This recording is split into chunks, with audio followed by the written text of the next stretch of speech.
I've been thinking about what to make for Easter, and it seemed like hot cross buns were a no-brainer. The challenge was how to make it more interesting, so to spice things up, we're using rum raisins for this recipe. Bread making has been made much easier for me by my favorite kitchen buddy, my KitchenAid stand mixer. We're going to use the dough hook for today's recipe. Start by placing your yeast and sugar into some warm milk and giving it a little stir.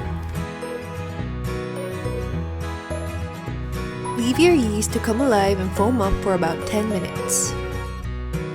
In the bowl of your KitchenAid stand mixer, add your flour, sugar, salt, and your mixed spices of choice. Use your favorites or just use cinnamon. Whisk it all together, then make a deep well in the middle of your flour mix. This is where you pour in your foamy yeast, plus the butter, eggs, and the remaining milk. At this point, you can attach the bowl to the mixer and let it do the work for you, but my habit is to mix with a spatula until the dough becomes shaggy before attaching it to the mixer. The last touch are the raisins. These are raisins I've left soaking in dark rum with some orange peels for a couple of days inside the fridge.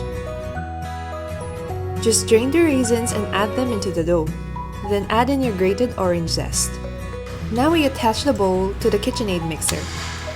With the dough hook on, turn the mixer up to speed 2 and let it knead for about 10 minutes. Slowly adding in about 1/4 up to 1/2 cup of flour, a tablespoon at a time. The dough this recipe yields is soft and tacky. Don't be tempted to add too much flour because it will turn the buns hard once baked, and nobody wants to eat rocks. I added just 1/4 cup at this point. The dough is not so sticky that it's hard to handle, so just oil your hands a little bit before smoothing out the dough into a round and transferring it to a lightly greased bowl to proof. Cover with cling wrap or a towel and leave it in a warm place for about 2 hours until doubled. Ta-da! As you can see, the dough has grown thanks to the power of yeast.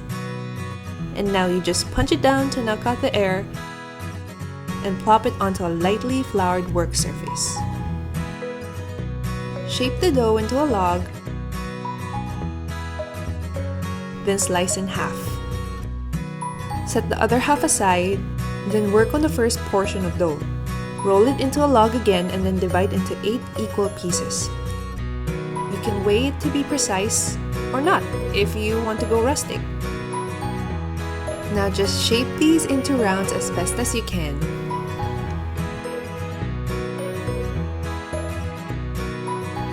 For my second portion of dough, I decided to do a shortcut and just slice the dough immediately into 8. Then I just roll them between my hands into rounds.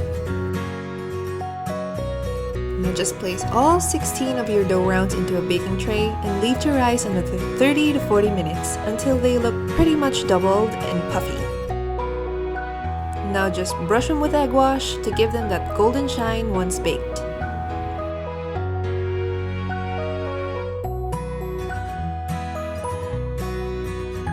Cool your hot cross buns completely before piping on those royal icing crosses. And that's it! These buns are chock full of the scent of rum and orange and spices, and they are so yummy, but I love to eat them with more orange in the form of marmalade or something savory like a cream cheese spread. I hope you guys find some time to make these buns over the holidays. Happy Easter, everyone!